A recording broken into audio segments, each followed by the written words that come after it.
আসসালামু আলাইকুম। আজকে ৬ নম্বর রোজার ইফতারি সাজাইয়া বুঝছি আমরা। দেখেন কত সুন্দর ৪-৫ জন লোকে।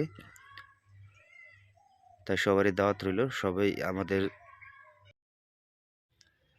যে রোজা আছেন তারা আইসা আমগর সাথে ইফতারির অংশীদার হন। তাই সবাইকে দাওয়াত দিলাম। আমাদের ইফতারির দাওয়াত গ্রহণ করবেন। সবাই আসুন, ইফতারের দাওয়াতের অংশীদারি হন। আমগর নবদ্রুনা অফিসে ইফতারি দিছি আমরা। ৬ নম্বর রোজার ইফতারি করতেছি। আসবেন সবাই, কেউ নাইসা থাকবেন না।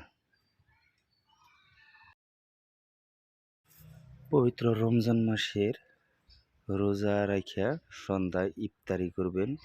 এত সুন্দর সুন্দর ফলমূল, পায়েস, খিচুড়ি এইসব দিয়া ইফতারি করবেন। মনটা কত ভালো লাগবে। সবাই ইফতারি করবেন। খুদা হাফিজ।